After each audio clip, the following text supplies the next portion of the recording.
nobody cares about our qualifications. Like, you market to people's pain. Mm. Their pain is they're underperforming.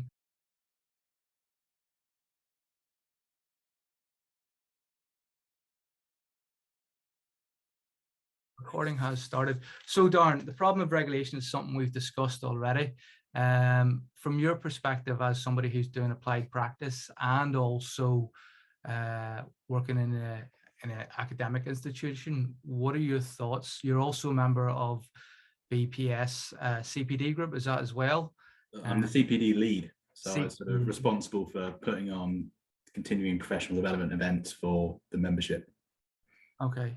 And obviously also a lecturer in sports psychology at Southern University, which is in Southampton. And also, HCPC registered practitioner, and I run a private practice part-time. Okay. So the issue came up with recently, and you tweeted a number of times with regards to certain people being given professional jobs that should be what we say should, that a psychologist would be eligible to go to or to apply for. Why do you feel that this exists within our profession where these unqualified people get jobs over psychologists, and what are your thoughts on it? It's a massive question to kick us off with there, isn't it? Massive one. I think like a lot of people over the years, it's something I've been very kind of frustrated with, particularly when you see in the media somebody from a sort of a non-qualified background getting a role as either a performance psychologist or maybe something like mindset coach, mind coach with a sports organization or sports team. And again, this kind of incident happened very, very recently. It was announced via a Premiership Rugby Club's Twitter feed, kind of a new coaching structure, and they had someone announced as a mindset coach on their new coaching team. And I made a bit of a joke of it, really, more than anything, mostly because I guess now I haven't been practicing for nearly kind of 8-9 years now.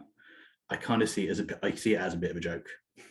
I've moved past the point now of kind of frustration and anger, and I do see it more as a bit of a joke, really, in that we've kind of been around the houses so many times with this, but yet we're still in kind of this situation where I think there are individuals out there who are very good at networking, very good at marketing to themselves with confidence, and ultimately at some sort of level are perceived as more effective than us over here with all the letters after our name, fountain of knowledge. And ultimately there's a lot of people out there still working in this field with a lot less qualifications than us. But as we say, as we go through this evening here, we're going to discuss whether that's kind of a good thing, a bad thing, or what we actually should be doing about it. Because we've had a similar discussions around where these people shouldn't exist, they should be outlawed, professions should be better regulated, better protected, but yet we're still here. So see what's interesting there, because I'm just going to drill straight into it. What you're telling me is sports psychology doesn't work, because if people are out there marketing themselves with confidence and they have this confidence, and our job and our training should be to train people to be confident, why can we not be confident in how we market things? And that seems ironic the way you phrased that we're the ones who actually sell confidence or increasing somebody's confidence, but how do we actually not apply that to ourselves and be confident in our application of that in our marketing? I think part of my understanding is that the profession breeds an unhealthy amount of anxiety around, my goodness, I will be kicked out, shunned by the population, and told that I'm no good if I go and market myself wrongly or use, God forbid, a testimonial from somebody. Which is interesting, because we know from the research, there's a great book called Social Persuasion. We know from the research that social proof works as a marketing device. Actually, it's part of the construct of confidence, isn't it? Vicarious experience. So I think that it's interesting that from a psych perspective, we're not applying the use of psychology and how we actually go about and put out and market psychology. And to top that off, we have current situations where people are running for organizations with pseudoscientific credentials. Like, this is somebody out there who's running for a lead role in an organization. I'm not naming people because I'm not here to name and shame. I don't believe that's how change occurs. But there's somebody out there running for a role in an organization which governs psychology, and they've got an NLP qualification, which is a pseudoscience. But similarly, there are many supervisors operating within the BPS and BASES who are qualified also in pseudoscientific approaches, as well as being professionally regulated. Have you any thoughts on that? Yeah, I mean, we have a fellow acquaintance who went and did an NLP course, so purely out of curiosity to see, well, what is it about this approach which members of the public, seem to respond to? And correct me if I'm wrong, but I think his kind of conclusion was that it's all kind of really good marketing. The messages within NLP and how you communicate to clients, and it's just delivered very, very clearly and with confidence. Is that kind of what you took away from our conversations with our fellow acquaintance? And that might be sort of the key to how people who practice things like NLP, for example, seem to kind of get ahead. Yeah, I think from a psych perspective, there's this kind of weird thing of, we have to talk about the nuance that I can help you, but I can't guarantee it. But at the same time, nobody wants that. That's not like, if I had a hangover cure, I wouldn't market it as, I can help you, but I can't guarantee it. I'd tell you, this is the hangover cure. And I mean, nobody wants this half-assed marketing, have my product on some doubt. I don't see Mercedes selling cars that go, here, it's probably going to last. So again, why are we doing this? This isn't effective marketing, and it is what those people who we're competing against. There's actually a line in setting up effective practice in psychotherapy or psychology. I can't remember the name of the book. It might be McKay as the author, but within that, they quoted something from a Queen, which said it is unethical for sports psychologists not to outmarket and succeed within the market, because if you're not actually competing against unqualified and beating them at their game, you're not providing your services to help people, because you're not making your services accessible and understandable. Any thoughts on that? I think that's a really, really interesting mindset switch, rather than maybe, I don't know, looking at Google Maps in your area and seeing all these other people with no qualifications practicing the area and thinking, oh, they're eating up all my clients, how dare they? Saying, well, okay, what are you going to do about it? How are you going to put those people out of business? If you've got all these skills, knowledge, and the qualifications to back it up, what are you going to do about it? Yeah. I mean, you wouldn't expect an athlete to lie down to competition. Yeah. Right. Hopefully that start has maybe given you guys some idea, but me and Darren are not here to hear our opinions. We're here to hear different opinions. So I'm going to put you in the breakout rooms. There's 36 people. I'm going to go for 9 breakout rooms, and hopefully that will give enough of a discussion. We'll go for 15 minutes. And then when we come back, you can share those opinions as, in our group, someone said, so we don't have to name and shame people who have very, very extreme and controversial opinions, because that's honestly what's going to, push us into somewhere different to think about these problems. So I've created the breakout rooms. I think we are right. This is the dangerous part. I'm going to share some opinions that have been passed on to me, and the status of those people as well will be given out, so they're not just like random person off the street. And then we're going to let you guys share your opinions, and we'll see how that goes. So, is that one? No. That's the thing I want to share, and share. Okay, so you can see the slides. Right, here we go. So a few thought-provoking things. I'm a reviewer and a supervisor and have a PhD, but I call myself a mindset coach for work. It's cooler and the public get it. So somebody with all those qualifications doesn't even use their titles. that they've spent many years working for. Next one. How the sports psych community act on Twitter about non-accredited people is a disgrace. Makes us look jealous and bitter and not very approachable. Again, another supervisor and reviewer that myself and Darren both know. I'm a mindset coach. I've been blamed, harassed, and isolated because I don't have the qualifications. I actually have a master's in psych, but now don't want to be a part of psychology organizations. I'm getting jobs in professional clubs over psychs because I can relate to people and keep things simple.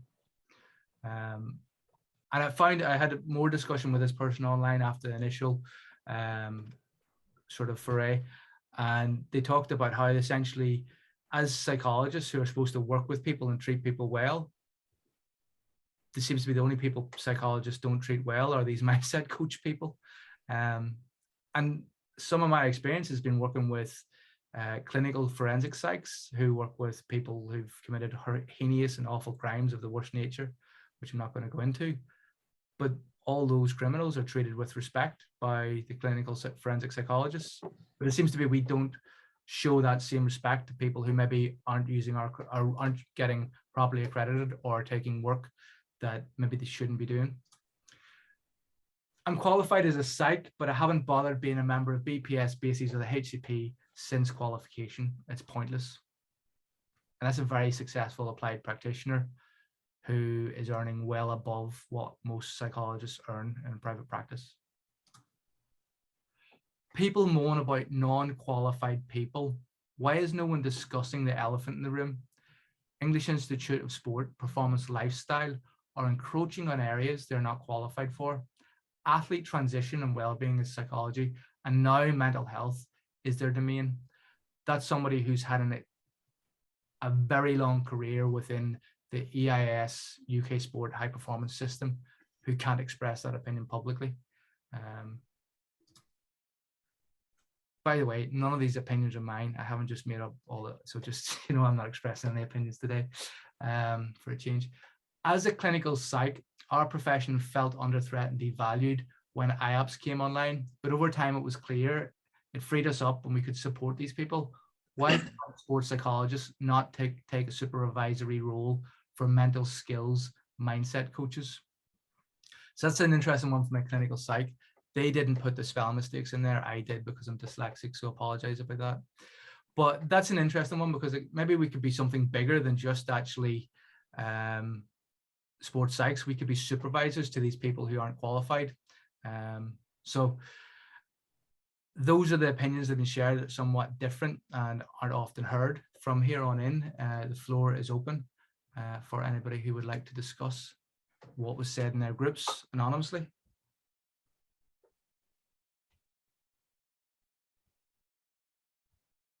Go ahead. You have your hand up there, Zach. Yeah.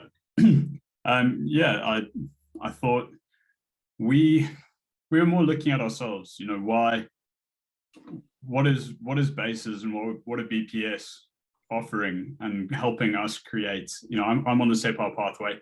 I see immense value in terms of my self-development. But how do these other organizations know maybe what we know?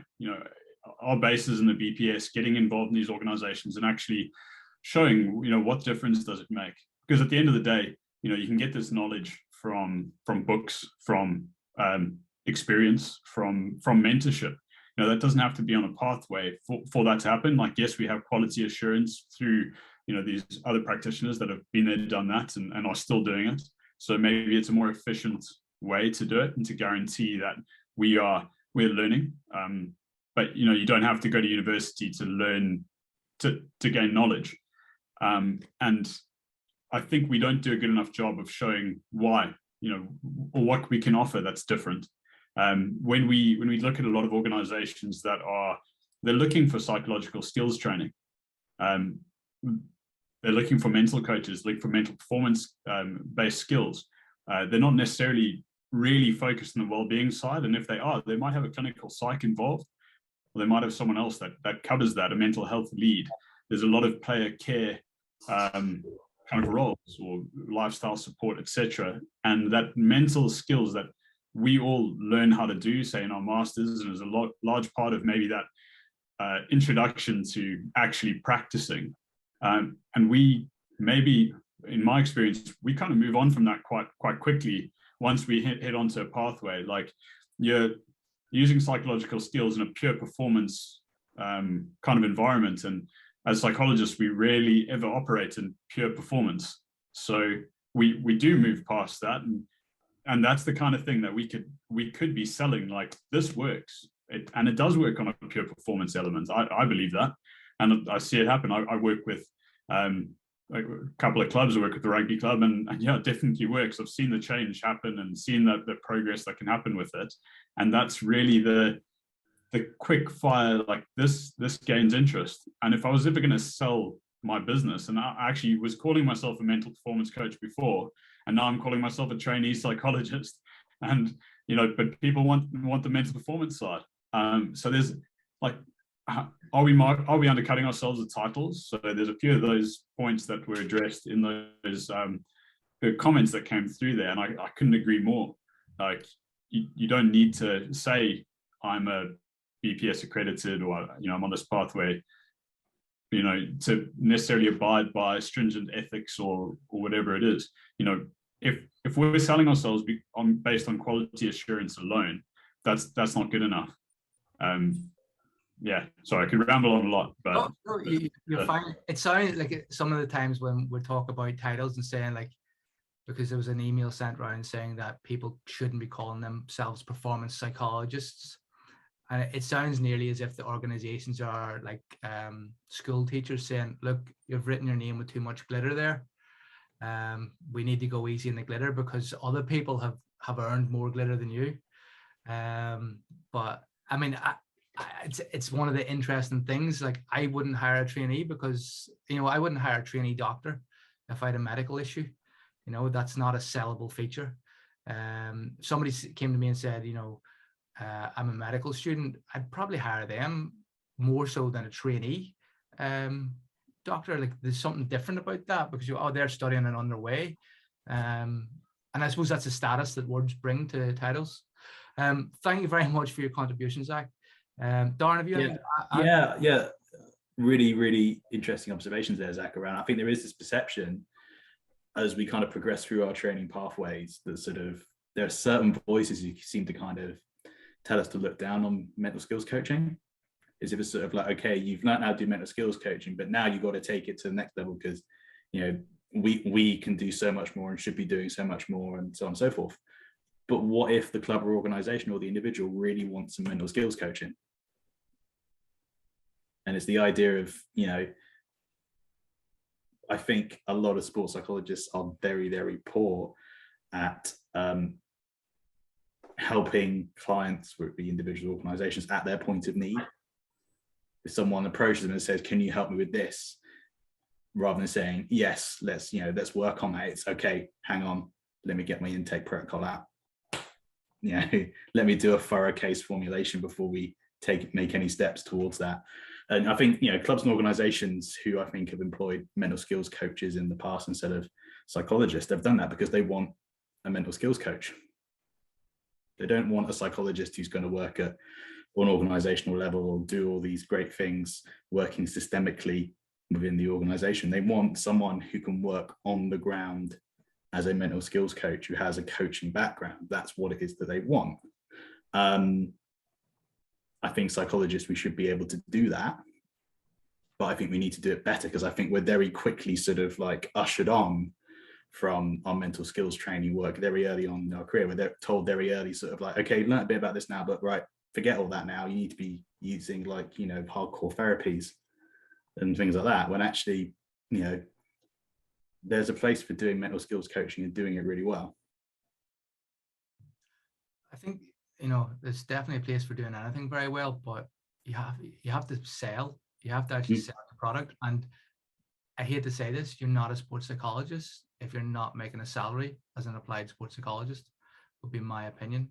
And a lot of the supervisors do not make money as applied sports psychologists. That's maybe a controversial opinion. That's the only opinion that I'll share myself today. But in other domains like physios, they are applied practitioners. You wouldn't get somebody who's an academic touching a knee in physio. And I'm wondering why sports psychology doesn't have that same status. So that's my controversial opinion for the day. Other groups, what else did you get from other groups? Who else wants to throw their hat in the ring? I jump in a sec. Yep. Go ahead, Rebecca. These are probably more my personal views, probably rather than the sort of the group stuff.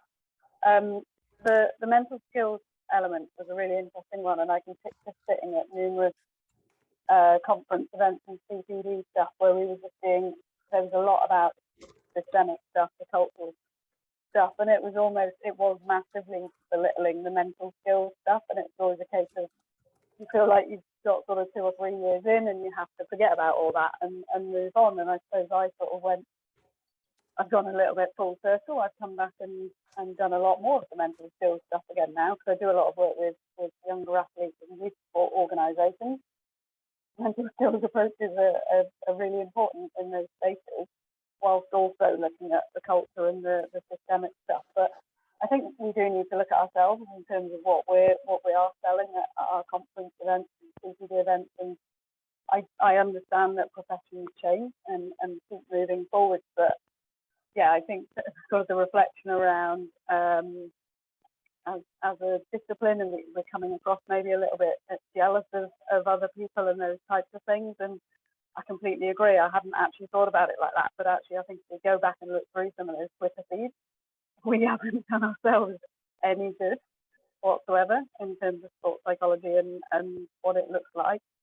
And then I suppose the only other couple of reflections that I sort of made personally before coming into these discussions were, how often do you look at your client base and think about how you got those clients, how you put them on in the first place? How much of it is word of mouth and because you know those people and you've connected with them through somebody else who's passed your name on and everything else? How often do they actually look at the qualifications? I actually don't think people do. I'm actually going to go away and have a little bit of a chat with everyone that I work with and see what they know about the profession, just out of curiosity. Because yeah, I think there's an element of, does anyone actually know, even if they are working with a sports psychologist or a mindset coach, what the differences are? I wouldn't be surprised if a lot of people even say to teammates or to others that they're working with a mindset coach, even though I'm titled sports psychologist. But I actually couldn't care less, whatever, as long as they're getting the support that they need. And I think reflecting, do we need to look at the title sports psychologist even as a bigger picture thing? Is it just a bit off-putting for the sport environment? Yeah, I think that's the main sort of couple of bits that I've reflected on. Yeah, the jealousy thing's really interesting. I do sometimes liken it to going down one of my local pubs, listening to somebody at the bar saying, mental skills coaches coming over here, taking our jobs, haven't even got any qualifications. Then there's the question of, okay, how bad are you at your job if in a lineup of someone with loads of qualifications and someone with, either none or less, at least less than you, coaches, performance directors are picking that person over you. It's about kind of, turning the mirror on yourself and thinking, okay, if that's the case, then we need to be better at our own jobs. Yeah, that's an excellent point. Thank you very much, Rebecca. I just noticed a few comments coming into the chat as well. Please feel free to send me a private message if you want something aired confidentially as well, without your name. But there's something coming in there from Elliot, which is that another elephant in the room, Hugh? How do we justify academics who don't do the job in a meaningful way being HCPC registered and considered more qualified than a skilled, experienced but non-HCPC practitioner? Anyone, any thoughts on that? Or does anybody else want to offer anything else in? Or Elliot, do you want to add to that?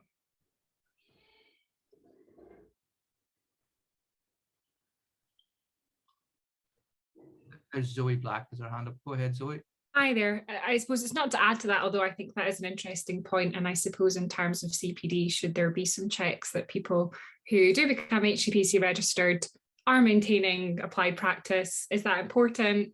And I suppose that's almost like a whole other important question. In terms of my thoughts, and I suppose it's some of my group, but mostly my own reflections, I think kind of what's been touched on is the difference. We are different from mental skills coaches. They do perhaps have a place in some organizations, and many of them can do a very good job.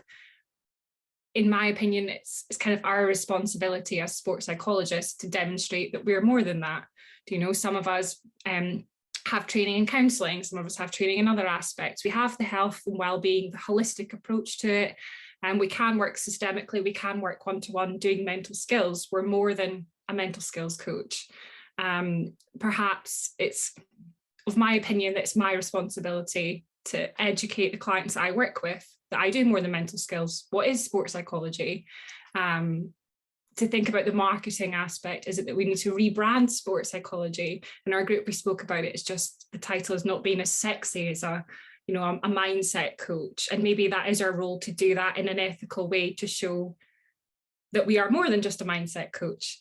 And similarly, along with the comments about Twitter and us getting angry, and as you said quite early, we don't want to victim blame.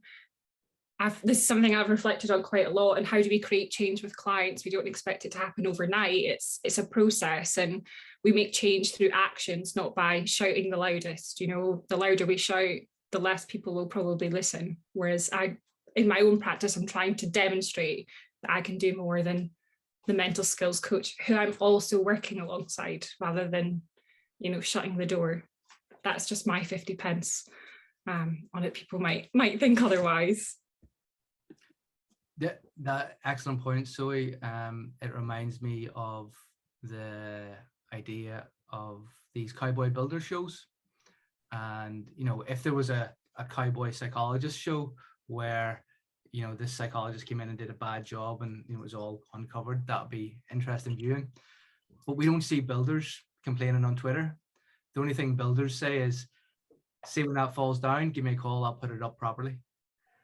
And maybe that's how we should be approaching it. Like, because when we're complaining on Twitter and arguing among ourselves, actually that's not actually setting ourselves up for new clients, because that just tells our potential clients that we are annoyed and on the internet and being annoyed, as opposed to going, look at this wonderful service I provided, using your social proof. Darius, you've got your hand up. Go ahead. Yeah, just an extension of that, really. I think of a lot of what we're talking about, it's much more just a business problem. They're a competitor in the market. I think you have to have a product that you truly believe is high quality, that you trust in, that is accessible, and that offers perceived value.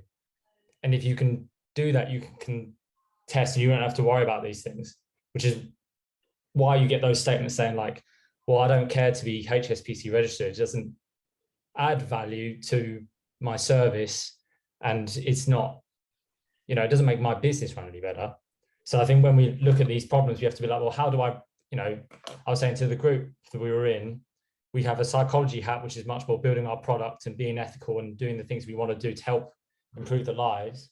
But we also need a business hat to sort of say, look, how do I show my product, market it? How do I make people buy into it? You know, offer an early win. So it's like, oh, this guy actually knows what he's talking about. Not just ramble on, like you were saying, go through like this extensive profiling at the beginning. Some people don't care. It's like when Zoe, I think, was talking about like what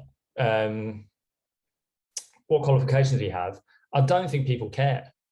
Like, if you can tell me how to fix the problem I've got and make me feel like I'm a better athlete or performer, and I then follow up and I am, then job's done. So I think we have to try and focus it more on that than be like, oh, qualifications and stuff like that. Yeah, and I think your point there, this ties in, I think, a little bit also to, there was a comment there around our supervisors on the training pathways, maybe from too much of an academic background. Are there too few who actually do practice in the field and definitely, you know, run their own private practice? I think there is sometimes a lot of psychologists who come through the training pathways are a little bit guilty of thinking that the framework is more important than the client. So caught up in the theory and trying to prove your own kind of theory that you align to, or the school of thought that you align to, rather than actually listening to the person that's in front of you and saying, right, how can I best help you? You know, helping people at their point of need. We talk about trying to build rapport as psychologists. And there is the traditional school of thought that it takes time and you need to do comprehensive kind of like, you know, relationship building. Quickest way to develop quick, easy, and effective rapport with somebody is to ask them, how can I help you today? And then be seen to be taking steps towards doing that. But yeah, there is kind of this school of thought that sort of, no, we're the psychologists. We know what you want better than what you think you know you want. Okay. Yeah, it's that if you can offer value as quick as possible, you'll probably just get buy-in anyway. Yeah, and then, you know, if they want to then come back with the larger problem that they're not ready to address, they'll do that after you've helped them with the smaller problems. So you take your car into the garage, you say, well, tire's flat, can you help me pump it up? And it's like, okay, you think you want pumped up tire, but actually what you really need is a whole new chassis, you know, a new V8 engine, we can stick that in there. You know, no, I just want you today, I just would like you to fix the tire. If you fix the tire, I might come back about the chassis, but right now I could really do with just fixing the tire. Exactly that. Now, Darren's pushing the solution focused approach heavy there. So we've got two comments coming in from Jack Bristlewood and Ian Gare. So Jack, I'm going to come to you next. And just before I do, one of the things that's come into me was about I think Rebecca or Zoe mentioned about who actually asks for qualifications. The clinical the psychologist has been working for years without any qualifications. Said only 2 people in 10 years have approached them asking for qualifications. So without further ado, Jack, go ahead. I think you guys nailed what I was going to say there, like Darius sort of, it's like, if you critically just do good work, sort of like the starting point, and that starts with the client. But I guess my only other point to add on to that was like I think it was Zoe mentioned, well, we can do more. Well, what is the more, and if the client doesn't want the more, then they're not going to pay for the more, they're not going to engage in the more, and they may not know that they actually would get huge value out of the more, but I don't think it's a very good sort of place to be saying, well, we can do more than that, when they go, well, actually, I've got this mental skills coach who in 6 weeks taught me visualization, taught me journaling, helped me build a pre-performance routine, and I'm feeling more confident. I'm noticing more consistency in my game. Then they go, well, everything's going good here, if that makes sense. So that's sort of, otherwise I thought Darius absolutely nailed the question I was going to raise. Thank you very much, Jack. I've got a comment come in here, which I think is anonymous, so I'm just going to read it as anonymous. On the subject of ethics, there are some organizations who use the concept of open confidentiality, which I don't ethically agree with. And I can back that up by saying my professional ethical code wouldn't allow it. There isn't the same check with an unregulated practitioner. Now, that's interesting. So I'm just going to throw that out there, and I'm going to move on to Ian and then Tansy after that. Ian, go ahead. You're live on air. Cool. Thank you, Hugh. So I thought I'd cover off something that came up in our group, and first, because I think it may be due to the recency effect. It was a thing that came up last, but sort of seemed to quite summarize it quite well, was that just because I'm not a used car salesman doesn't mean the car I sell you won't work, which is interesting way of summarizing some of the things that we talked about there. I think personally, the term mindset coach I find quite abhorrent, because I don't think it does a really good job of describing what it is. I think it's an absolutely useless word. And if we had a better word, we'd be much better off. That said, I get an awful lot of money from doing mindset stuff, which is something I just kind of have to live with. If I did a performance mindset workshop or an exercise mindset workshop or a sport mindset workshop, it would sell more than come and talk to a sports psychologist about your woes and everything that's wrong with the world. I also think one of the things about the qualification process for me personally, and reflecting upon it, and I think it's quite an interesting point, is that in the main, I know what I do and why I do it. And to give a metaphor, I could do brain surgery, or I could prescribe you ibuprofen for a headache because you had a hangover. And I think, and I do wonder, I'm very, very curious, is part of what's going on here because we all want to do brain surgery, and most people just need an ibuprofen and a litre of water.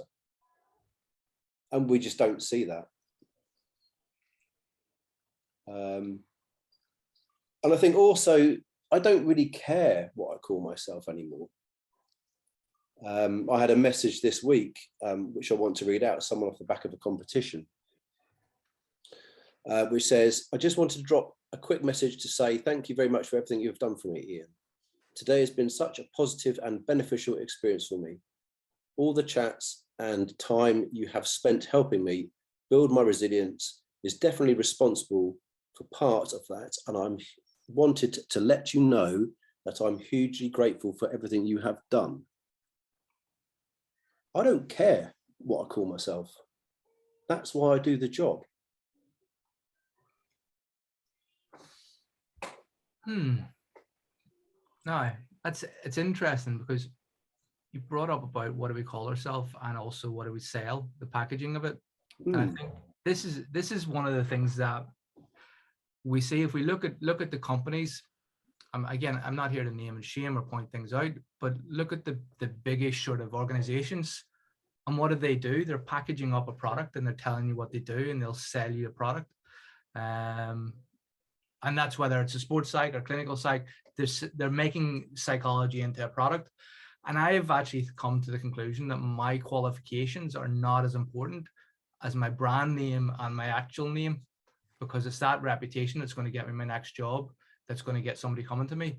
I'm not going, I'm a HCPC or whatever it is, you know, it's actually, I'm Hugh, Podium Psychology, and that's my product. And then whatever else I can put together off the back of that. So I suppose there's something in that, Ian. Thank you very much for sharing. I think also, you know, this story of the man who fixed the big, you know, $6 million ship, walked up and hit the right place with a hammer, and he said that's 13 grand. And they said, well, it only took you 3 minutes. And says, yeah, but it took me 10 years of knowledge and, you know, to know where to hit the hammer off the engine to make it work. So, I mean, simple things do make big differences at times. So I don't think simple things are actually simple. Would maybe be a bit of a challenge to what you've said, Ian. I don't know if you've got a comeback in that, but I want to jump over to Tansy. Picasso. Okay, cool. I'll take that. Tansy, go ahead. I'm sorry, I hope I got your name right there. Is that correct? Yeah, it's like Pansy with a T, so it's easy. Cool. I think some of what we talked about was, is it a lack of education on the public's part? I mean, don't know about anyone else, but I had no idea going into this process. I thought, do my undergrad, come out, be a sports psychologist, bish, bash, bosh, but simply not the case. And quite a lot of conversations that I have with people, even in the sporting industry, they just don't have a clue. But, you know, we could all sit here and say that we know how long doctors have to train for, or lawyers, or other professions. So why is that common knowledge not out there for what we do? So just something that we picked up on. That's a great point, Tansy. Thank you very much for that. I did discuss this with Darren, I think, before the call. I didn't know that there was a training pathway when I was doing my master's. I didn't know. And I kind of go like, if I've just signed up to the university, surely they just send me out. You do realize that you can't get a job after this. You have to spend more money. It's like the world's best pyramid scheme. Come do our lovely masters, and then like you do realize it's not worth anything. You need to do it, spend more. And not only that, some academics are making money by being the supervisors and pushing people on. Some are actually nefarious enough to offer gold, silver, and bronze packages of development opportunities and charge differently. I'm not too sure how I feel. I do know how I feel about that, but I'm not too sure how other people feel about that. I'm going to come to you, Stuart, in a second. I just want to go through the comments here. We've got, and guys, just a point of note, we'll stop at 8:30, just to give people their voices. I'll stay on after if people have other things to say, but just as a point, we'll try and wrap it up for 8:30. Similar to some of the comments, I think when an athlete seeks help, they will likely be in need of something to do with their performance, so that we'll look at the mindset coach who promises to help with that, not the psych who offers their services a holistic approach and cares about their well-being. An initial point, they don't necessarily want to focus on their well-being, don't yet know that they should focus on that, or that is thinking. Elliot Newell has said, "You are the tool, Hugh." Okay. We sell ourselves, not our profession. Right. Okay. There's not one way to do psych anyway, so how would we even get consistency in that? He hasn't called me a tool. That's good.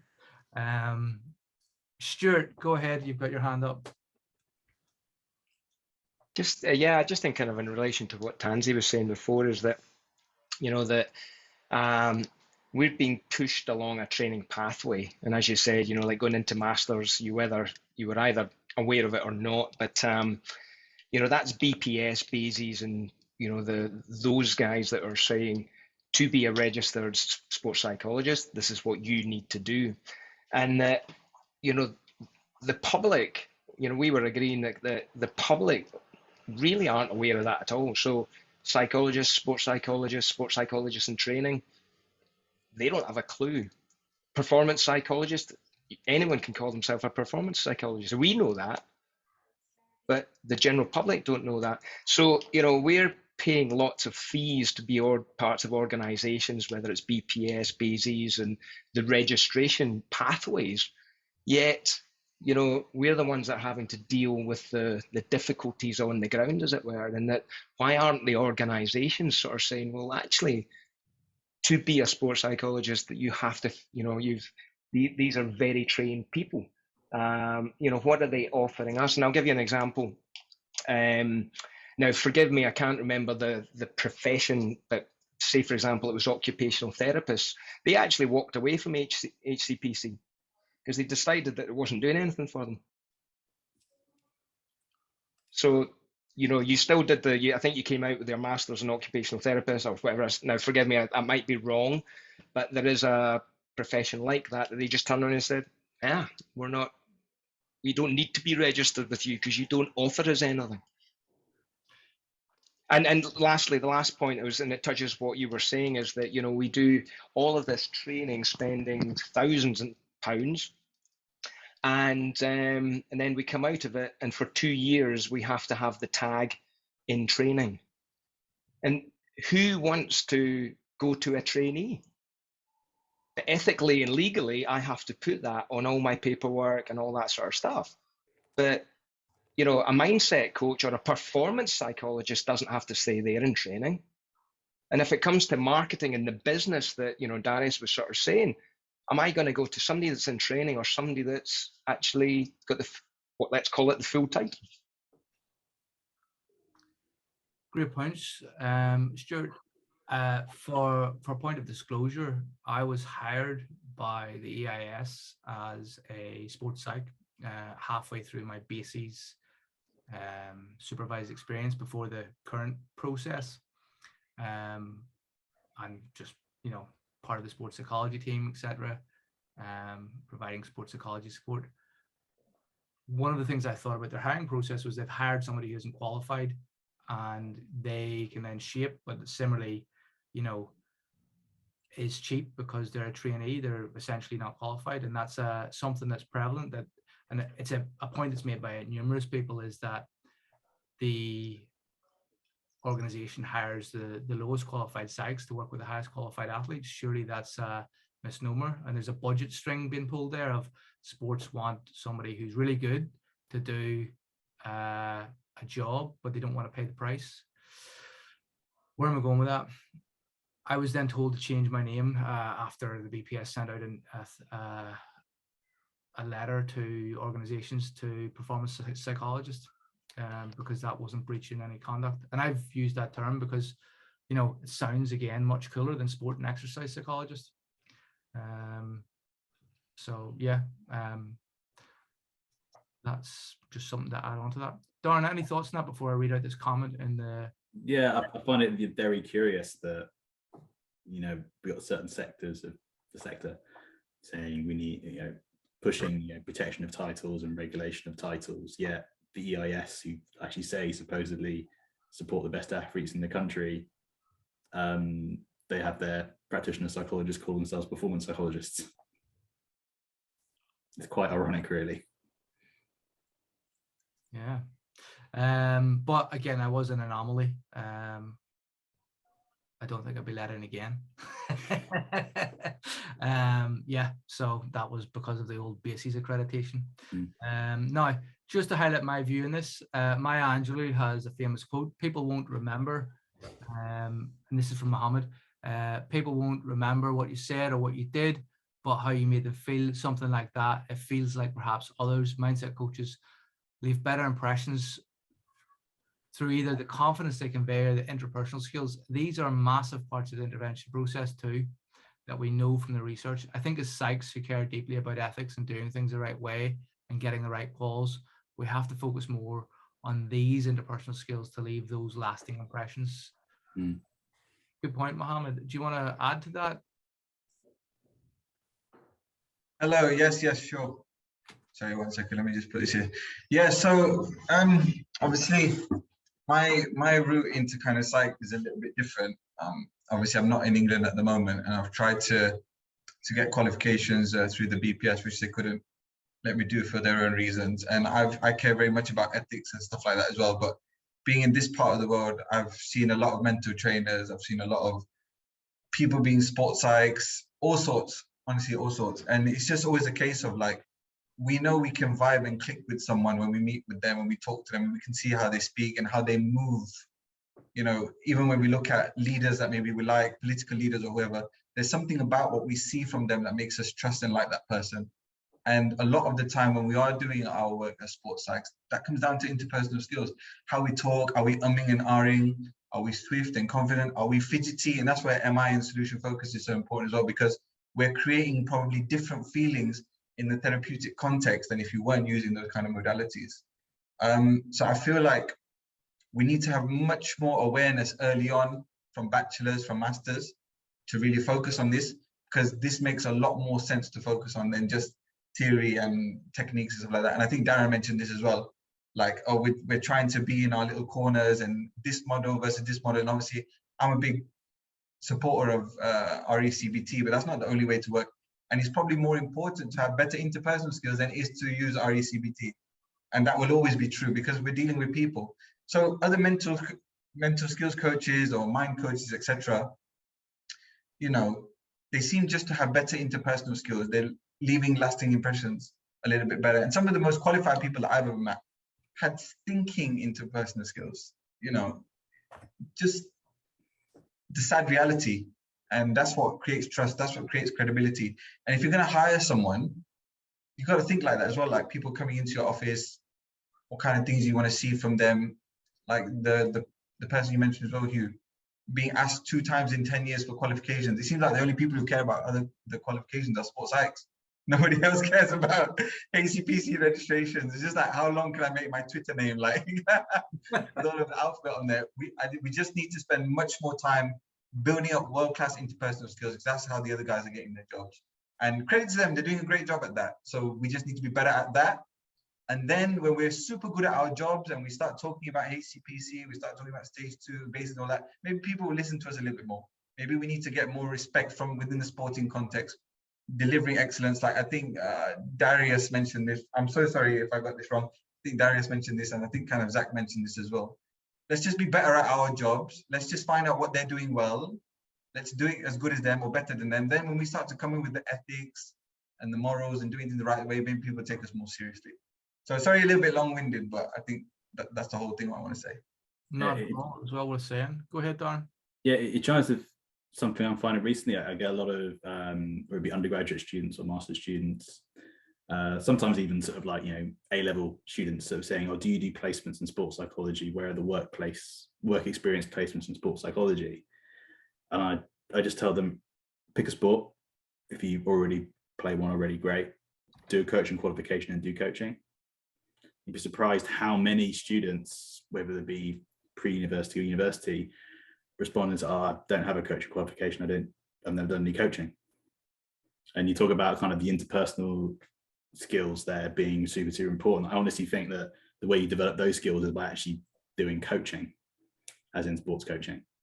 So that's kind of the advice I always give people, undergraduate students or A-level students, is go do sport coaching. Like, you know, before I trained as a sports psych, you know, I was a rugby coach. So that kind of gave me those interpersonal skills to work with athletes and communicate with athletes and be in that kind of environment. I think a lot of people sort of overlook that. It's interesting, Darren. You know, I always think of rugby as people who just want to hug, and then going into psychology, and now you're giving out talking hugs. I was a front row forward as well, so I really like the hugs. There's a comment in here from Ian Garrett. The best CPD course he did was early on in stage 2 QSEP, which was a basic counselling skills course. Taught me all I still need to know about this. I'm going to echo the same as that. The best thing I did was get trained in MI, because it gave me, I know what I do and I know what is good. And Darren, you've had a similar conversation about solution focused. It gives us a way of going, we know how to operate. Therefore, when we are doing what we do, we can be confident in that. Whereas when you're a psych, you don't know how to operate and you're putting things together, and actually that lack of confidence can come across. For anybody's interested in not knowing anything about something, I've recently just released a video on me doing MI, trying to be a nutritionist, which I don't know anything about nutrition. So without knowing something, using MI to find out and be confident, that's a useful video if you're interested in that. Gavin, you've got your hand up. Hi folks, thank you. I just had a comment. It's kind of a bit of a question as well that draws on maybe a couple of points from our group and from the slides that you shared about. One of the points shared was like that there is quite a lot of tension between mental skills coaches and accredited psychs, and does it necessarily need to be that way, and how could we kind of learn a bit from each other and take from both sides? And I think that kind of ties in with the point around from the clinical psych about the IAPTS, or sorry, I missed what the actual acronym was, about kind of maybe someone without clinical psych qualifications, how they work together in a kind of hierarchy, so they support maybe or supervise. And I'd be interested to hear what people think about some sort of supervisory role or hierarchy of qualifications. I think I chatted to you, Hugh, before about like a halfway accredited procedure for people who maybe have a master's or something like that. But then just recognizing one of the points that was made in our group was what would necessarily be the minimum qualification to achieve something like that, because as people have raised here today, like there are different ways to get experience and knowledge and stuff like that. So it doesn't necessarily have to be a master's course, but I think there has to be an easier way that supports more people and gets more people better trained than QSEP or stage 2. And I'd be curious to what other people think, and yourself and Darren. I'm going to throw as a curiosity here, if people are aware that with somebody with a HCPC qualification, you could apply as having a core profession as a psychologist to get into IAPS, and then you can work 9 to 5 as a CBT therapist through the NHS and go on a training program as a CBT therapist and be supremely qualified to deal with all the mental health issues that we normally have to refer out to. And I actually recommend that as a pathway to becoming a sports psych. Go and become a CBT therapist in the NHS, and then pick and choose your sports psych in the evening and do the bits you want. I think it's a much more robust and honest career path. In Australia, in America, clinical psychs train and then specialize in sport, so they can do whatever they want, whereas we're restricted, and that's created this weird pocket.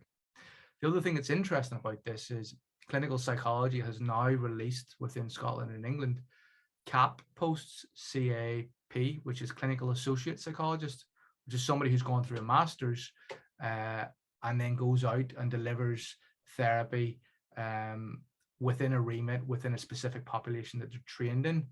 And that's kind of like a halfway house between, an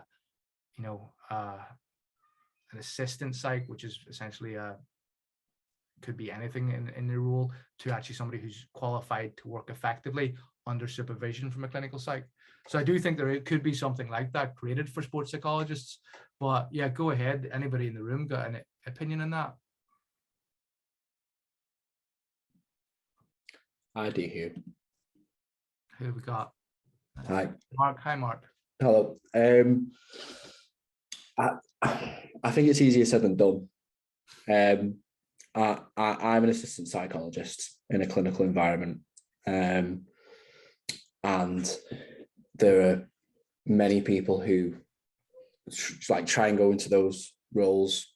I've tried doing it as well, alongside being on stage 2 training as well, and at the end of the day, it still comes down to kind of like, what qualifications have you got? How can you evidence what you've done? Which kind of makes sense.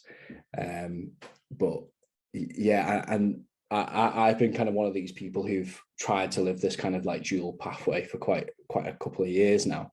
And quite recently, I sat down with one of my clinical supervisors, and she was like, I can kind of tell that you like sports psychology more. Do you know what I think you should do? I think you should just stick to that. Because it seems like you really like it. And she was like, you can't just flitter from lots of different ones. Like, she was like, you can obviously pick up experience in like kind of different areas, but by kind of splitting yourself in half, you're not actually developing in one particular area. So I suppose you could go off and kind of go and do a CBT course or something like that, but then I suppose on the flip side that you might miss out on other stuff. But I totally agree with, like, I do feel like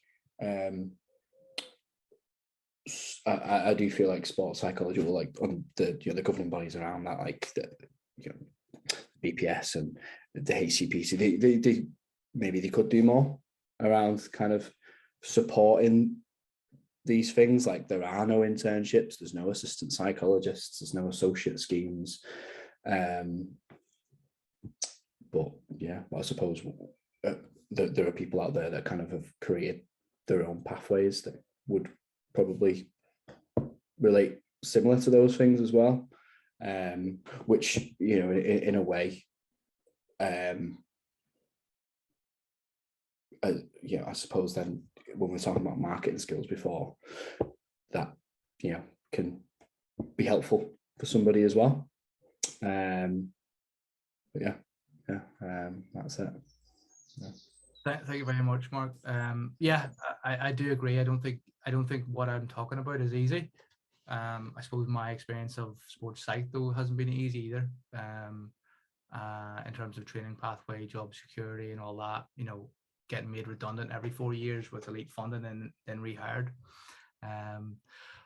What I would say as well, which I should have mentioned to everyone already, is there's a really good podcast called The Business of Psychology.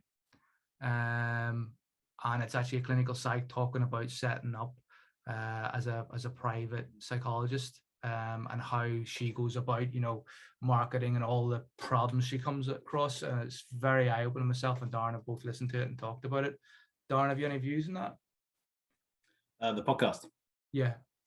Yeah, I found it really interesting because one of the biggest recommendations it gave was go to like business networking events. I wasn't too sure. I thought, oh, what kind of people are going to meet there? Is it really going to be, you know, relevant individuals who I might, you know, receive work from? I thought, screw it, I'll just go. I'll go. I didn't really prepare very well for it, to be honest. And they did a kind of like go around the room, sort of introduce yourself and your business. And I did the classic sports psychologist thing of, hi, my name's Darren. I'm registered as a sport and exercise psychologist, but I kind of call myself performance psychologist because I think it captures what I do better.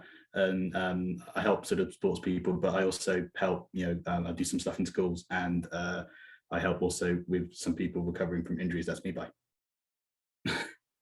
And the person next to me was their business was essentially NLP coaching, neuro-linguistic programming coaching.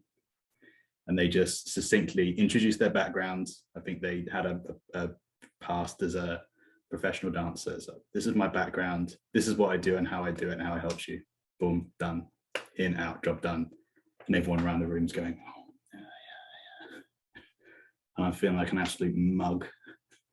But I think it just like very clearly illustrated the skills gap between us with all our letters after our name and our theories and our qualifications versus people who are just very good at explaining what they do and how they do it. Yeah, exactly. And the art of the elevator pitch. I've done stuff on elevator pitch.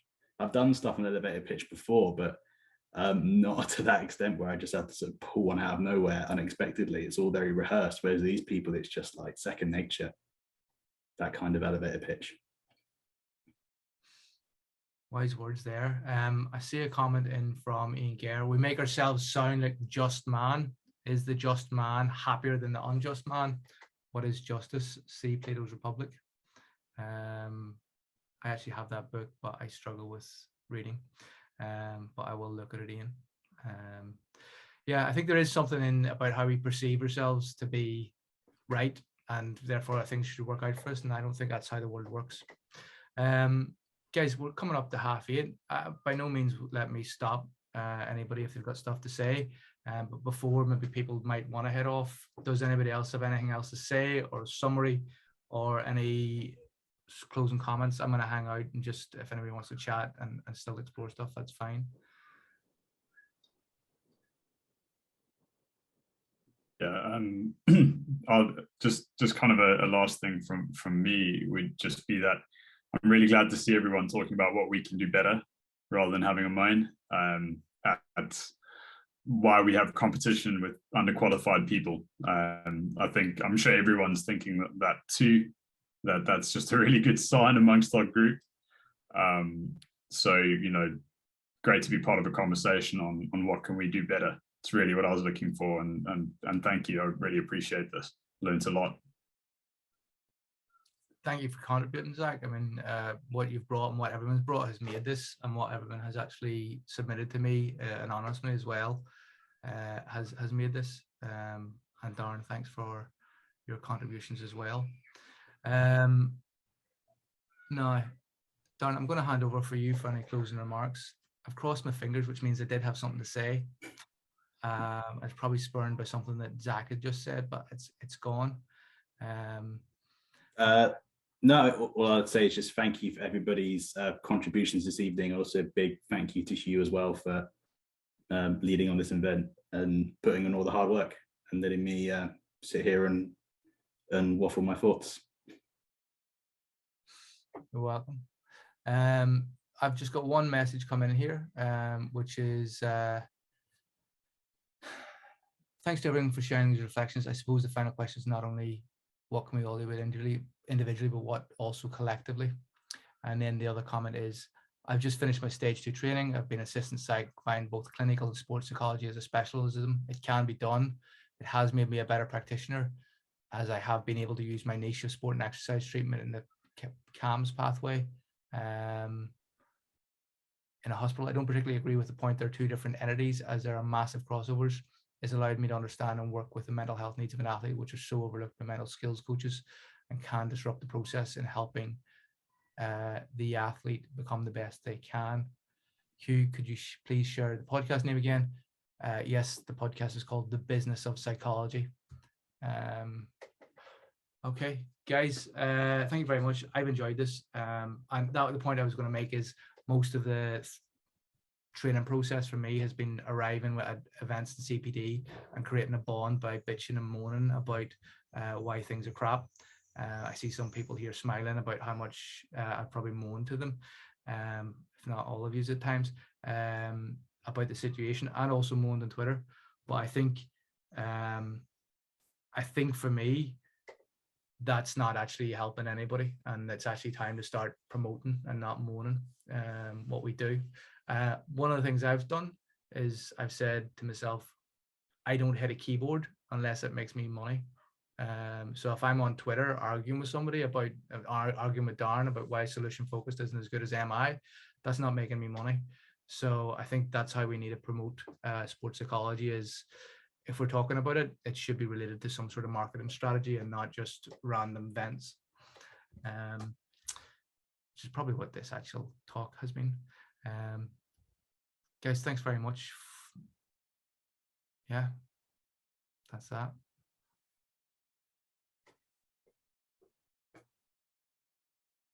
Bye. People can't say bye to leave. See you. Thanks very much, guys. Really enjoyed that. Yeah, thanks, guys. Thank you. Thank you. Cheers, guys. Thanks, guys.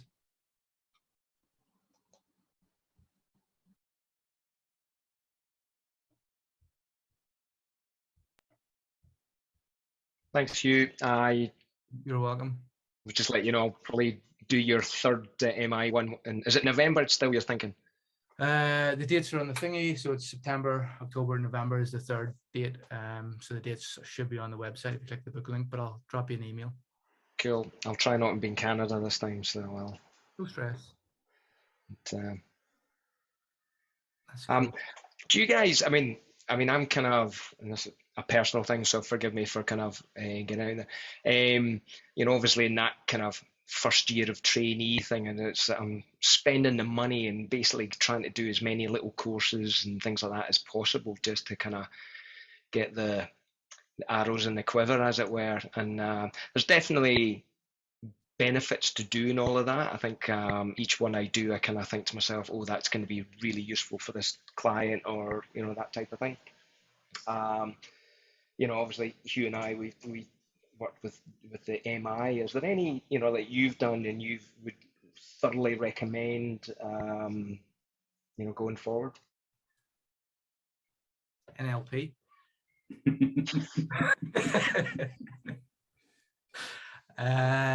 Well, I think Ian there would recommend solution focused, as would Darren, and Martin there would recommend RABT. And we've got special interest groups getting set up in that. I don't know, I'd open that up to the room. One of my reflections from my supervisor early on in QSET was like, I feel really intimidated by the amount of CPD you've done, because you've just literally gone at everything. You know, you've gone as like tried Gestalt therapy and all this sort of stuff. And it's like, yeah, I want to know, I want to be congruent. Go try some shit. It might work for you and it might not. I mean, that's a good point, Ian. As I say, I just recently did RABT, and you know, there were definitely some things I was like, oh, that's really going to hit with some of the client. You know, I work in the ski world, for example, and then there were other things of the approach I thought, oh, it might not be as heavy on that, and maybe that's just from a naive, you know, learning perspective.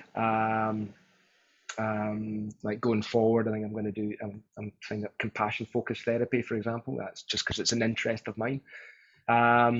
So yeah, I was just interested that, you know, because Ian, you said about the counselling skills, and I found, you know, the course, the MI course I did with Hugh, I found invaluable.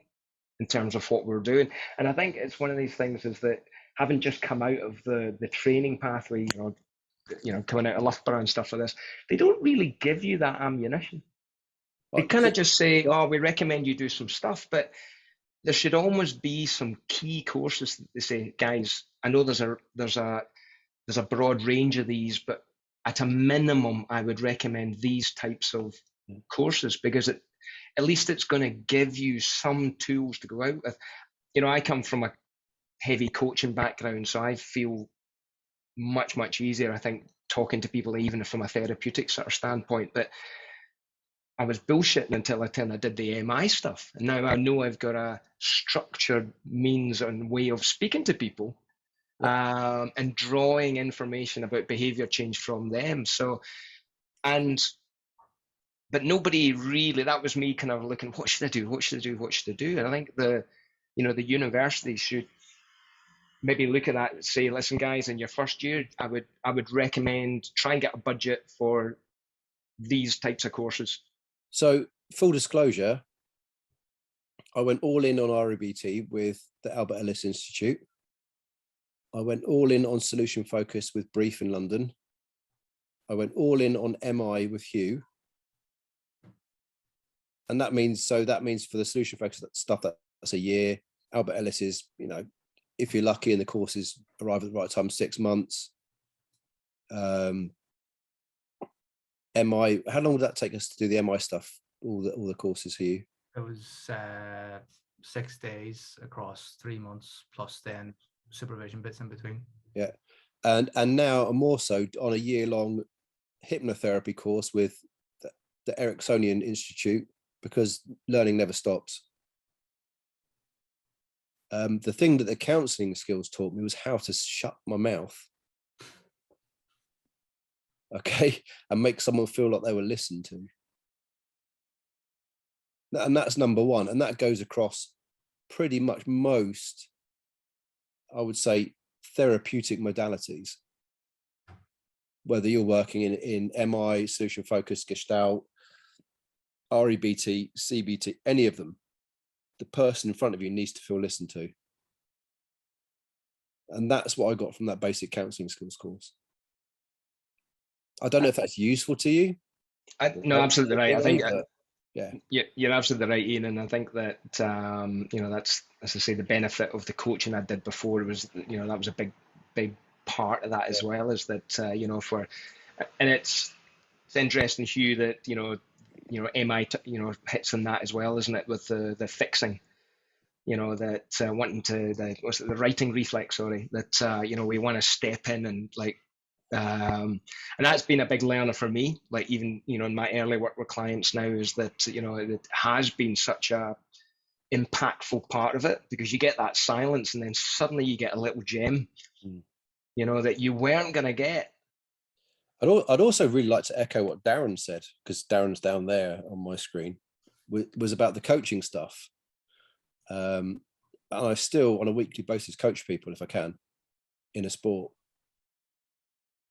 And what's noticeable is how I interact with people compared to other people who coach. And it's a style of questions I ask, and it's like, God, that was a really good session, this, that, and the other, and whatnot. And fine, you're enjoying exercise, you're enjoying your sport, you're enjoying what have you. You think you're doing this and that. That's great. That's why I'm here. It's not always about systemic intervention or brain surgery. It's about sometimes giving someone an ibuprofen. So yeah, it's the most rewarding work I've done since we've all come back from COVID, is hands-on work with a cricket emerging player program, where it is I'm just like one of to the players, I'm just one of the coaches. And it is just having those conversations with players, like I say, observing, feeding back, asking useful questions, and that's the way they view it. 100%. I think is interesting around that is the space of coach development. To me, that's kind of like a weird kind of thing, where it's like it's something different from psychology, but like it's again another thing that's a lot similar. So I don't know, but I think the other thing is, like, I first got introduced to RIBT by Martin, who Mohammed has said that he's demanded that Martin show us his face in the chat there if you're listening, Martin. But like, whenever I first got introduced to it, I was like, I don't think this is right. And then when it came to MI, I got introduced to that. I was like, I think that's rubbish. And now they're the two approaches that I do, because I think I went out and did them badly. So I think no matter what you do, it's nearly like a year of messing around with it badly before you start going, you know, actually I have something that I'm doing and I know what to do, would be my advice. Actually, that's interesting, Hugh, because I was reading something that Paul Gilbert, his compassion focused therapy work, and he was sort of saying that try not to get pigeonholed too much around a therapy.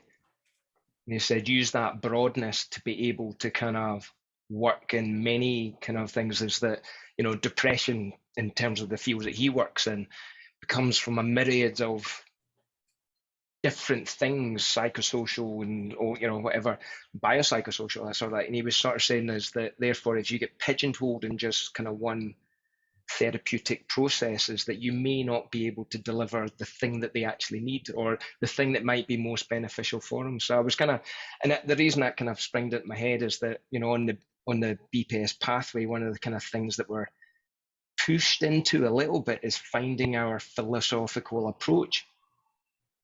You know, and like if you're pigeonholing yourself to a certain philosophical approach, are you then limiting yourself to other therapeutic approaches? I just put it out there. Yeah, you get into that situation. I think I described it on the call, the idea of someone approaching saying, I really like help with this. And that's saying, because we have a very specific sort of philosophical approach that we're fully committed and aligned to, we go, well, you think that's what you want, but I'm a psychologist and I know better. Actually, what you really need is this. And I don't think, you know, very strong relationships where there's lots of rapport are built through one that starts like that. Yeah. So Mohammed, my take on compassion focused therapy is it's kind of like empathy on steroids. And taking empathy at a basic level, it is something which is one step beyond listening to people, and it's a prerequisite to rapport. And rapport itself is a prerequisite to influence, and influence is a prerequisite to change.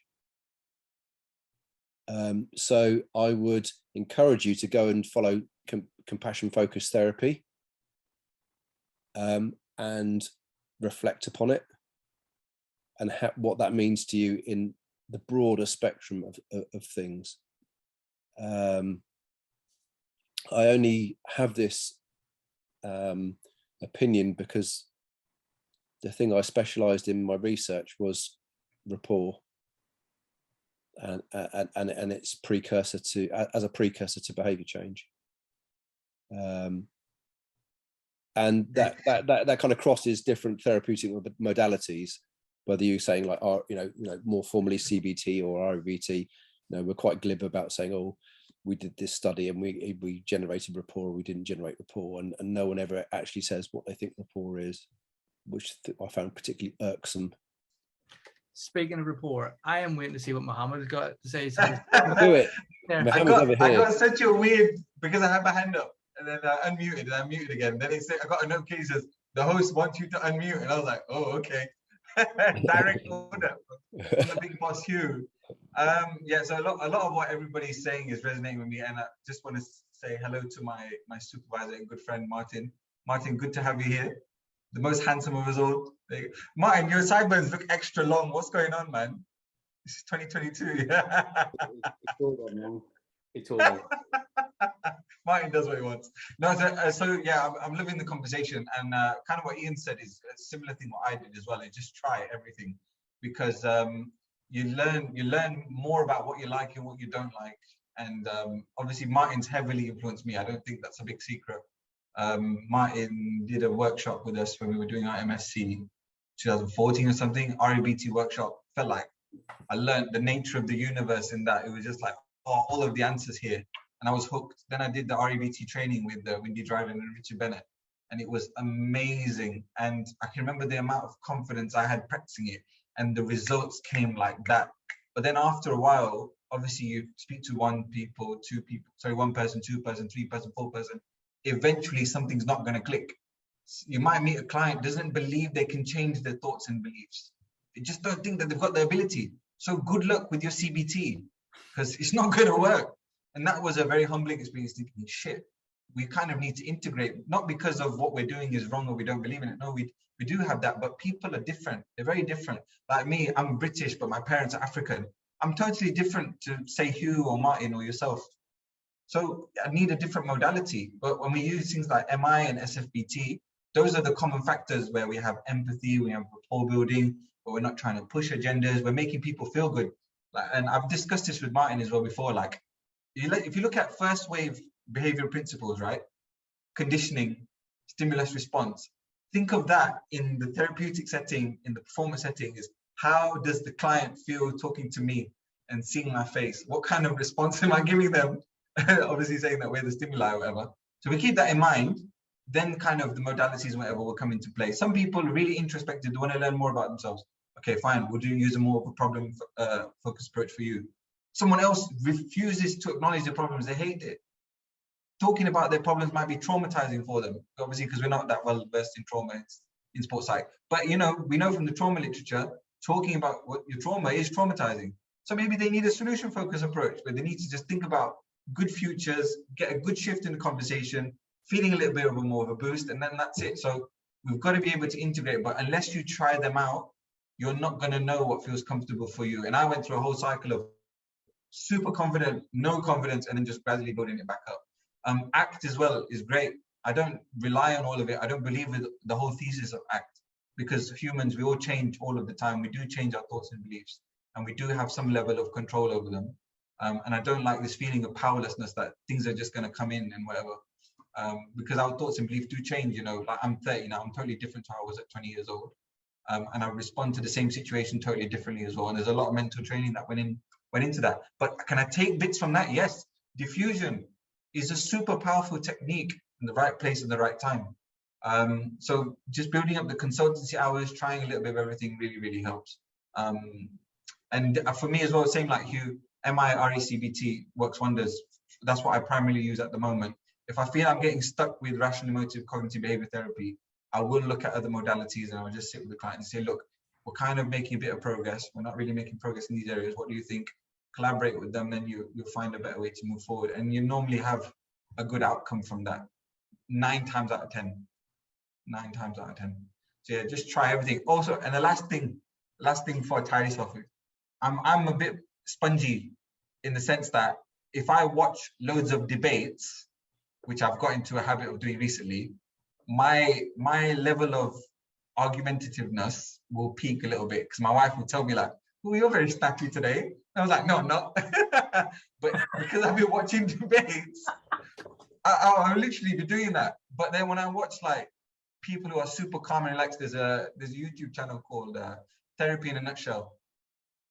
She's the most soothing, relaxing lady ever. Then I will normally mirror that. So just be careful of your mental nutrition. If I watch Ellis videos, I will like destroying irrational beliefs everywhere. It's not the way. So just thinking about your own mental nutrition, your own performance state, how it fluctuates, and then just trying to hone that in before you get into client stuff. I've got loads of MI videos and materials and podcasts and stuff that I will normally listen to like a couple of hours before an important session, and it gets me in the right frame of mind. Yeah, that's what I'm doing at the moment. So I'm gonna park it there. Gentlemen, to quote a publican that I used to frequent when I was much younger, I like your company, but not your hours. I used to say that at closing time. Yeah. So I'm going to go now, if only because a super hot blonde has cooked me dinner. See. Take care. Bye. Yeah. Right. And that brings to a conclusion, I think. No. You got to hear from Martin. You got to hear from Martin. Yeah. You can't have like the Don of all Dons here and not say anything. Just apologies. It was in the diary. I was genuinely wanting to come to this at 7 o'clock, but I don't know what happened really. What was on TV? I think it was Who Do You Think You Are? It's just unforgivable, isn't it? Yeah. So I realised, and then I joined late, but I'm glad I did because I even got a lot from just that 20-minute conversation. So a bit gutted I missed the whole thing. It's recorded. Yeah.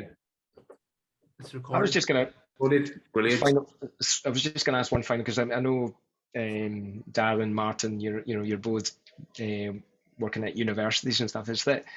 Do you think in the future the types of courses that we do might shift to a little bit more doing these types of courses, on your masters, type of thing? Is there scope to kind of? The reason I bring it up is that it's not that the stuff I learned at the university was not important, but it's becoming less important than the actual therapeutical tools that I'm using going forward. If your university has accredited a course with the BPS, then you really can't, because there's certain things you're going to meet, and most of that isn't necessarily to do with practice. And then when you go through to MSc and MSc, in sports like MSc, even then it's limited. They don't really want you to do necessarily actually practice stuff. They want you to learn about the applied stuff, but they're a bit nervous about going into practice. The course I used to run, we kind of got dissuaded a little bit from people going out there and doing an assignment where they had to practice, get themselves recorded and stuff like that. So I think there are limitations there because of who the courses are accredited by, but it makes sense, doesn't it, that you would teach those? It's kind of like fundamental, isn't it, to how we work, to be able to communicate. And these counselling skills, whatever you call them, they are sort of fundamental, really, and kind of weird that we don't cover them at a vocational level, not just a theoretical level. But yeah, it's also just that the communication around that in terms of, I know that speaking to some of the young crew that went through the university with me is that a lot of them thought, oh, right, they knew there was the pathway afterwards, but they actually kind of didn't realise that, I really have to do this course, and I have to do this course, and I have to do this, to actually be somebody that can do therapeutic change. These are the types of courses that you need. And I think that going into that, for example, I might have worked another year because knowing that I'm going to be spending all this money on other courses, that I think that would have been really, really helpful to know that, you need some arrows in the quiver, as it were, to actually be an applied practitioner. Yeah, it's a good point. Yeah. It's a tricky one because I work in a psychology department now. I used to work in a sport and exercise department, and psychology is such a broad church. It's unbelievably broad and complex and complicated, and you think you know something, but there's somebody just around the corner who knows more about a subject that you probably never heard of, and it's still a psychology discipline. So it's so broad. So you've got to get those fundamental basics down. How much do we need to know? How much do we need to understand? There's probably no answer to that before you even get to the applied stuff. So it's just so much to teach people around this stuff, and it's deciding, I suppose, what do people need to know in inverted commas. So I think it's so tricky, especially when you're putting together a course that you think, well, maybe people on the course might like to become practitioner psychologists. What do we cover? Wow, I mean, that book gets bigger and bigger every year. It's only really in the last 10 years, even though CBT has basically underpinned sports psychology from a psychological skills training perspective, it's only more recent years where we've really started to look at specific CBTs and said, okay, well, there's some stuff in here that we might be able to use. MI is relatively recent emergence as well, even though it's been around. It's only more recently that we're discovering that. So that book just keeps getting bigger and bigger and bigger. So if you're trying to develop a course, it's just getting so much more difficult to decide what the content is. But there's only a certain amount of hours you can teach people, and So inevitably, as you say, people then have to go out and pay additionally for courses, and it just getting more and more expensive, isn't it, to become a sport and exercise psych? Yeah. Can I throw something in there? The concept of consilience talks about how different domains overlap and have consilient pieces. There's a book by Edward Wilson that talks about, you know, bits of biology overlapping with geography. So like the formation of rivers works in a tributary system the same way your veins work. You know, the structures look the same as the roads. You know, humans form these same paths because essentially they're all fundamentally trying to solve the same problem with the same foundational features. And I kind of look at therapy as this as well.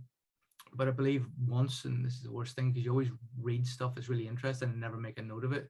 But once I read a paper which was they found that the therapists who were more advanced in their individual therapy were more similar to other advanced therapists in other therapies than they were beginner therapies. So beginners were all like clunky and bits and pieces put together and trying to adhere to model. But as people got more advanced, their practice actually started to align. So like RABT started to merge with ACT, because they realized actually there's consilience and, you know, the basic features are being met more, which is this connection. That's really interesting. I think I've definitely experienced that. I know I spoke to Mohammed and Hugh spoke many times about this idea that in the early days when I trained in RBT, I would describe myself as evangelical about the approach because it worked for me. I found that it was working with the people I was working with, and you're on a high a little bit and you want to know everything you possibly can. But then over the years, you kind of soften because you understand other features and other dimensions. You understand the limitations of that approach. You also understand, as you said there, Hugh, how it actually like overlaps with all these other things. There's no need for me to go into practice thinking, okay, I'll put my ACT hat on and then I'll change my hat to an RBT hat. If you understand the principles, then they overlap to a significant degree, and the usage of those principles becomes contextual rather than philosophical. So I'm not going in with this in my brain. I think Darren was saying that as well, weren't you, around, you know, hitting yourself to a particular thing. Maybe you're letting the context decide what kind of it comes about proving your own pet theory rather than responding in front of you. Exactly, and I think that's natural. I think people gravitate towards certain things that speak to them, and they get excited, and then, you know, they want to use that to death, and there's obviously a danger in that. And then naturally start to become more nuanced in your thinking, and then that you drift toward different areas, but that core is still there, I suppose. You just become less evangelical. It's like getting into a new band, or, you know, it's like all you do is listen to that thing, and then you kind of grow through that. But it's still there. That love for that band is still there. You just recognize there's other music, there's other stuff to listen to, you know. And so I've definitely found that myself. So I was going to say that's really useful, Martin, to hear that, because that's kind of where I am in the process just now, is that doing all these courses, and it's kind of like, oh, I have to do it that way. And actually, you know, having done a few courses now, and I've got a background in mindfulness approaches, and I'm kind of seeing all of the interweaving. I'm kind of like, all right, that actually fits with this, and this fits with this sort of thing. So that's quite helpful to know that, you know, you don't put your REBT hat on and that's it. Yeah. You can weave in and out of what you think that, and I loved actually, and I'll probably plagiarize this, the usage is contextual versus philosophical. Because I know in my BPS pathway, I'll have to do something in regards to that. So you might see that phraseology going forward. But guys, thank you so much for this evening and making yourself available, because I think chats like this for certainly people like me and new on the pathway is terrific. So thanks very much.